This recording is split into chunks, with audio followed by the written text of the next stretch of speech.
Isroil, Eron va AQSh o'rtasida urush avj oldi. Yana alangaga burgandi. Isroil hududiga uchirilgan Eron ballistik raketlari halokatli oqibatlarga olib keldi. Hizbulloh ham rasman urushga kirdi. Front kengaymoqda. Ular Livandan Isroil tomon ballistik raket uchirgan. Arab davlatlari Eronga qarshi birlashdi. Javob zarbasi tayyorlanmoqda. Manbalarga ko'ra, harbiy hamkorlik mexanizmlari faollashtirilgan, harbiy mudofaa tizimlari yuqori jangovar shay holatga keltirilgan. Xomanaiy o'limi ortidan Xitoy va Rossiya tilga kirdi. Ko'zga ko'ringan davlat arbobi sifatida tilga oldi va uning o'limini nafaqat Eron, balki mintaqaviy barqarorlik uchun ham og'ir yo'qotish deya baholadi. Yaqin Sharq osmoni yopiqligicha qolmoqda. Hamyurtlarimiz taqdiri nima bo'ladi? Toshkentga qaytayotgan 48 nafar o'zbekistonlik ham Doha aeroportida qolib ketdi. Shu va boshqa xabarlarning to'liq tafsiloti doimgidek video davomidan o'rin olgan. Iltimosimiz, mehnatimizni qadrlagan holatda videoga albatta like bosib qo'ying. Biz esa xabarlarning to'liq tafsilotini e'tiboringizga havola qilamiz. Bazadan registratsiyangiz chiqmayaptimi? Mehnat shartnomangiz yo'qligi uchun jarimaga tortilishingiz mumkinmi? Biz Moskva va Sankt-Peterburgdagi hamyurtlarimizga hujjat ishlarida professional yordam beruvchi 10 yillik ish tajribasiga ega ishonchli xizmatni taklif qilamiz. Registratsiyani bazaga kiritish, trudavoy dogovor tayyorlash va uydamleniya yuborish, zapret va deportni oldindan tekshirish, reyestr va ba'zi muammolarga yechim topamiz. INN va SINLS olish, tibbiy sug'urta va yana 20 ga yaqin xizmatlarimiz mavjud. Ishingizni mutaxassislarga topshiring va xotirjam bo'ling. WhatsApp va Telegram orqali ushbu raqamlarga hoziroq yozing. 24/7 xizmatingizdamiz.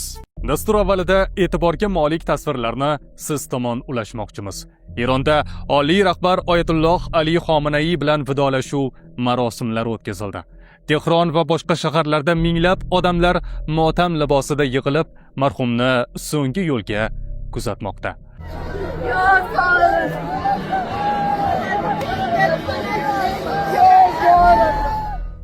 Angliyalik jurnalist shunday yozadi. Qo'shma Shtatlar va Isroil Oyatulloh Xomanayiyning o'ldirilishi millionlab eronliklar ko'chalarga chiqib, o'z hukumatiga qarshi qo'zg'olon ko'taradi deb o'ylagan edi.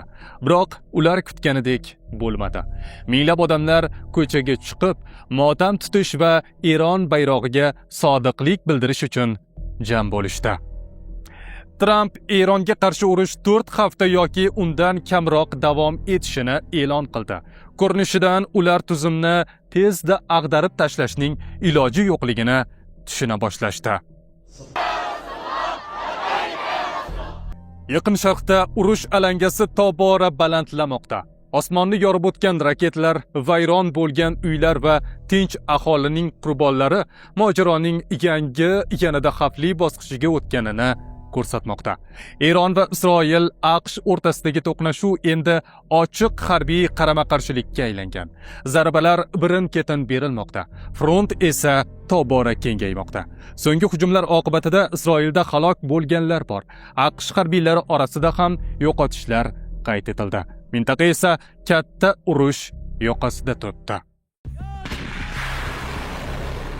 Isroil osmoni birinchi martadan ikkinchi marta o'tar kechasi yana alangaga burgandi. Isroil hududiga uchirilgan Eron ballistik raketlari halokatli oqibatlarga olib keldi. Quddus yaqinidagi Beit Shemesh shahriga kelib tushgan raketa turar joy binosini vayron qildi. Kuchli yong'in yuzaga keldi va kamida 9 kishi halok bo'ldi. 20 dan ortiq odam jarohat oldi. 3 nafar yaradorning ahvoli og'ir ekani aytilmoqda. Mahalliy ommaviy axborot vositalariga ko'ra, zarba sinagog yaqinidagi bomba panagoh hududiga ham ta'sir qilgan. Voqea joyida qutqaruv xizmatlari ishlamoqda. Vayronalar ostida yana qurbonlar bo'lishi mumkinligi istisno qilinmayapti. Ayni paytda mojaro faqat Isroil bilan cheklanib qolmayapti. AQSh mudofaa vazirligi Eronga qarshi harbiy harakatlar chog'ida 3 nafar amerikalik harbiy xizmatchi halok bo'lganini, 5 nafari og'ir yaralanganini tasdiqladi. AQSh markaziy qo'mondonligi Eron raketlari USS Abraham Lincoln aviatashuvchisiga yetib bormaganini va kema xavfsiz hududda qolayotganini ma'lum qildi. Fors ko'rfazi mintaqasida vaziyat yanada keskinlashmoqda. Birlashgan Arab Amirliklari hududida ham dastlabki qurbonlar qayd etildi. 3 kishi halok bo'lgan, qariyb 60 kishi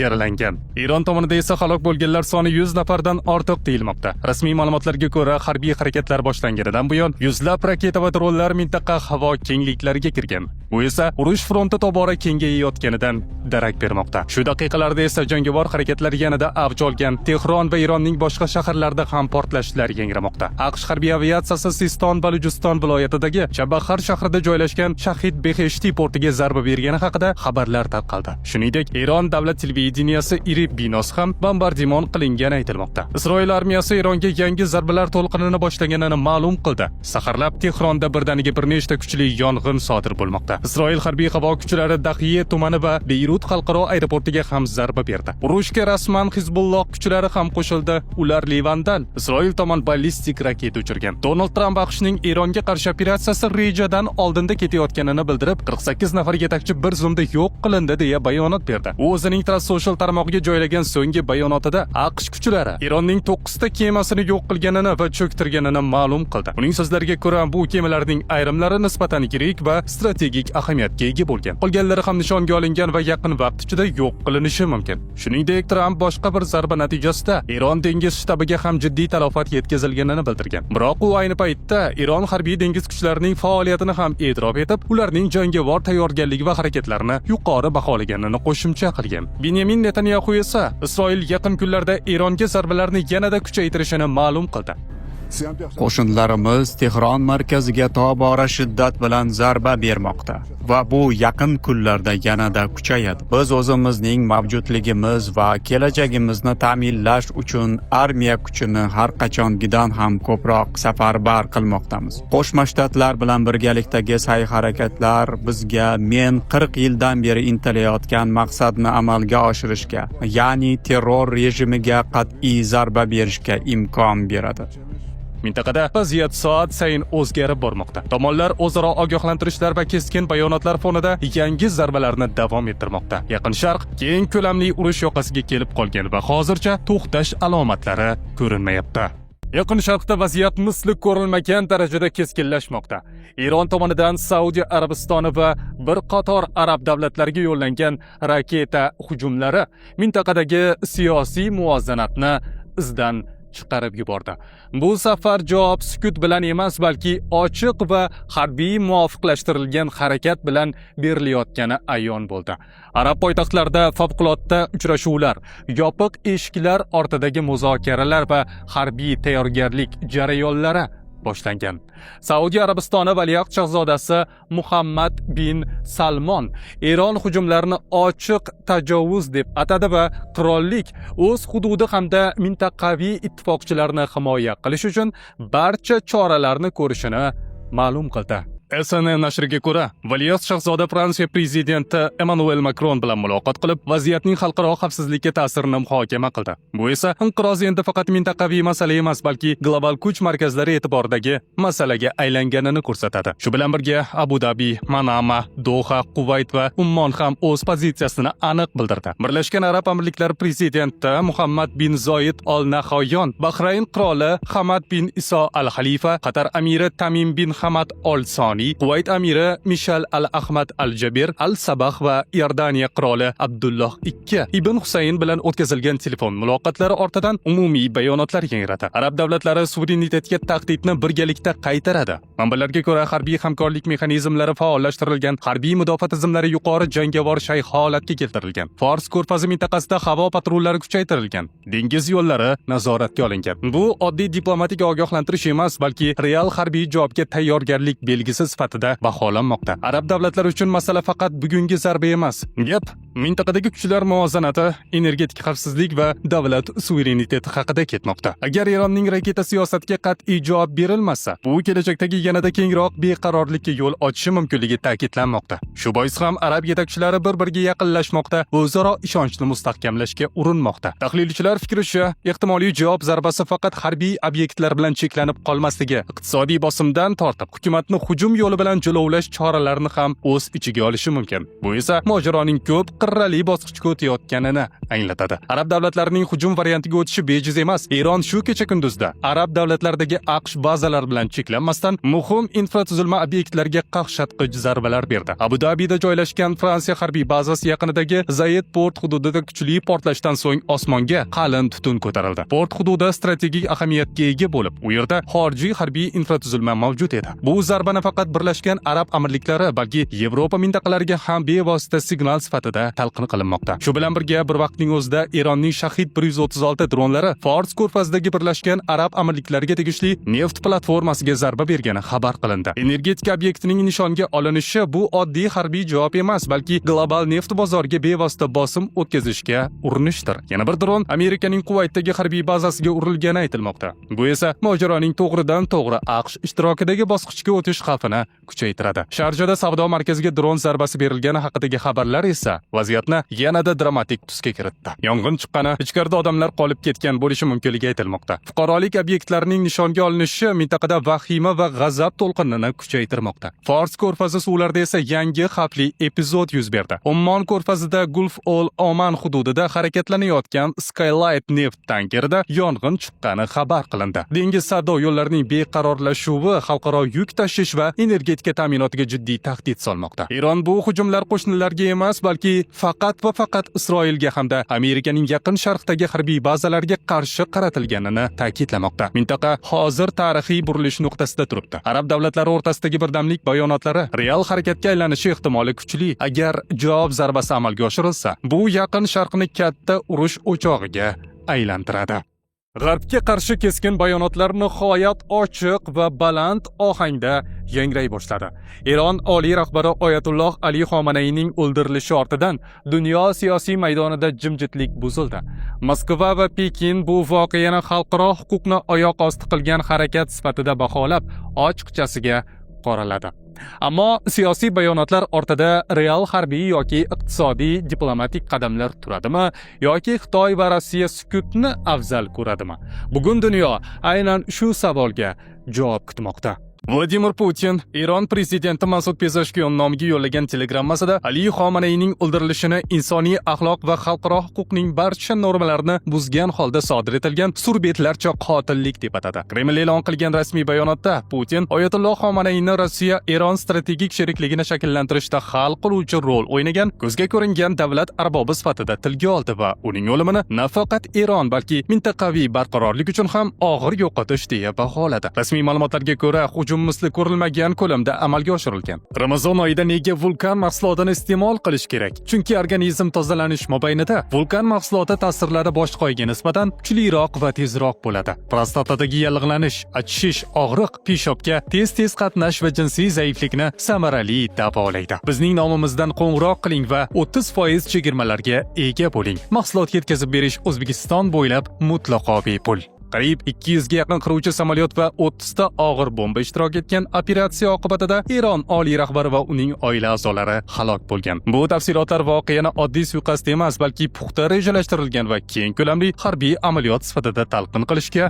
asos bermoqda. Moskva aynan shu jihatni urg'ulab, hodisani xalqaro huquq tamoyillarining qo'pol buzilishi sifatida ko'rsatmoqda. Pekin ham keskin munosabat bildirdi. Xitoy tashqi ishlar vazirligi bayonotida Oyatullohning o'ldirilishi Birlashgan Millatlar Tashkiloti nizomining maqsad va tamoyillarni paymol qilgani, Eron suvereniteti va xavfsizligiga jiddiy zarba bo'lgani ta'kidlandi. Xitoy ushbu hodisaga qat'iy e'tiroz bildirib, barcha tomonlarni harbiy harakatlarni zudlik bilan to'xtatishga va keskinlikni chuqurlashtirmaslikka chaqirdi. Pekinning bu bayonoti Yaqin Sharqda yangi xavfli bosqich boshlanayotganidan xavotir kuchli ekanini ko'rsatmoqda. Shu fonda Turkiya prezidenti Recep Tayyip Erdo'g'an Istanbuldagi chiqishida mamlakat chegaralari va havo hududi xavfsizligi to'liq nazorat ostida ekanini, armiya va xavfsizlik tuzilmalari kuchaytirilgan rejimda ishlayotganini ma'lum qildi. U diplomatiyani zudlik bilan faollashtirish, Eron masalasi bo'yicha muzokaralarni qayta tiklash va sulhga erishish zarurligini urg'uladi. Bu chaqiriq mintaqadagi o'ta nozik vaziyatni siyosiy yo'l bilan jilovlashga qaratilgan signal sifatida yangradi.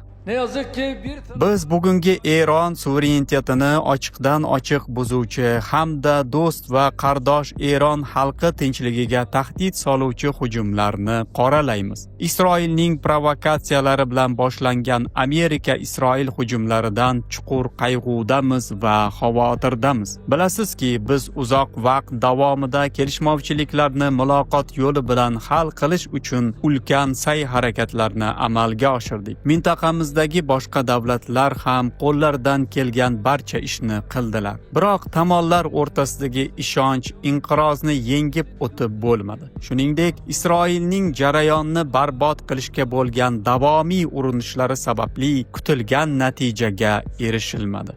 Xomeneyning o'limi Yaqin Sharqdagi kuchlar muvozanatini tubdan o'zgartirishi mumkin. Rossiya buni ochiqchasiga qoralab, G'arb bilan qarama-qarshilik chizig'ini yanada keskinlashtirdi. Xitoy suverenitet va xalqaro huquq masalasini o'rtaga tashlab, global tartibning yemirilishi xavfiga ishora qildi. Turkiya esa ehtiyotkor diplomatik ohangni tanlab, vaziyatni muzokara stoliga qaytarishga urinmoqda. Bir voqea, bir suiqasd, ammo uning aks sadosi Kreml, Pekin va Istanbuldan yangramoqda. Savol endi bitta. Bu hodisa mintaqani keng ko'lamli mojaroga sudrab kiradimi yoki yirik davlatlar diplomatiyasi uni jilovlay oladimi? Dunyo nigohi Tehron atrofida jamlangan pallada har bir bayonot va har bir harakat global siyosatning keyingi sahifasini belgilab bermoqda.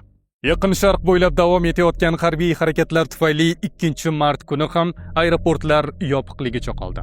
Bu haqda mahalliy nashrlar xabar berdi.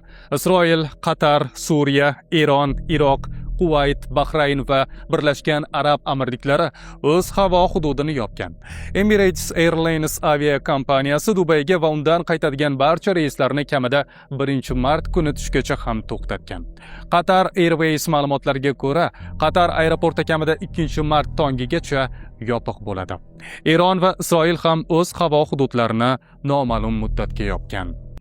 Bu Yaqin Sharqdagi asosiy havo tugunlari Dubay, Abu Dhabi va Doha aeroportlarining yopilishiga olib kelgan. Mintaqaviy aviakompaniyalar 1800 dan ortiq reysni bekor qilgan. Sirium aviatsiyasi tahliliy kompaniyasining ma'lumotlariga ko'ra, ushbu aeroportlarda faoliyat yurituvchi 3 ta yirik aviakompaniya Emirates, Qatar Airways va Etihad odatda kuniga 90 mingga yaqin yo'lovchiga xizmat ko'rsatadi. Aeroportlarda esa 10 minglab sayyohlar qolib ketgan. Qatar havo hududining vaqtincha yopilishi oqibatida Toshkentga qaytayotgan 48 nafar o'zbekistonlik ham Doha aeroportida qolib ketdi. Bu haqda mamlakatning Dohadagi elchixonasiga tayanib Dunyo axborot agentligi xabar berdi. Qayd etilishicha, Yaqin Sharqdagi so'nggi voqealar tufayli Qatarda bo'lib turgan 600 ga yaqin O'zbekiston fuqarosi orasida jabrlanganlar aniqlanmagan. Aviakompaniyalar favqulodda vaziyat sabab yo'lovchilarni mehmonxona bilan ta'minlay olmagan. Biroq elchixona xodimlari zudlik bilan aeroportga yetib borgan. Muzokaralar natijasida O'zbekiston fuqarolari, jumladan ijtimoiy tarmoqlar orqali yordam so'raganlar vaqtinchalik mehmonxonalarga joylashtirilgan. Qatar havo hududi ochilib, parvozlar tiklanishi bilan fuqarolarimizning vatanga xavfsiz qaytishi ta'minlanadi. Vaziyat elchixonaning doimiy nazoratida bo'lib, yo'lovchilar ro'yxati muntazam yangilanib borilmoqda, deyiladi xabarda. Diplomatik vakolatxona fuqarolarni vahimaga tushmaslikka, faqat rasmiy manbalarga tayanishga hamda xavfsizlik yuzasidan odamlar gavjum joylardan saqlanib, mahalliy qonun qoidalariga amal qilishga chaqirmoqda. Yaqin Sharq mintaqasida yuzaga kelgan vaziyatning keskinlashuvi hamda havo makonidan foydalanish bo'yicha joriy etilgan vaqtinchalik cheklovlar sababli haj va umra safarlari ham kechiktirilmoqda. Bu haqda Din ishlari bo'yicha qo'mita xabar berdi. Bildirilishicha, bugun 2-mart kuni O'zbekiston musulmonlari idorasi tomonidan rejalashtirilgan Toshkent-Jidda yo'nalishidagi navbatdagi umra ziyoratchilari reysi ham ma'lum muddatga qoldirildi. Aviaqatnovlar qayta tiklanishi haqida rasmiy manbalar orqali qo'shimcha axborot beriladi. Yurtdoshlarimizdan ushbu holatni to'g'ri qabul qilishlarini va rasmiy ma'lumotlarga tayanib ish yuritishlarini so'raymiz, deyiladi xabarda. Bizda hozircha shular. Voqealar vojini bizning kanalda kuzatib boring. Kanalimizda yangi bo'lsangiz obuna bo'lib qo'yishni, AQSh va Isroil Eron urushiga doir eng so'nggi xabarlardan birinchilardan bo'lib boxabar bo'lish uchun qo'ng'iroqchani bosib qo'yishni unutmang. Biz yana ko'rishamiz. O'zingizni ehtiyot qiling.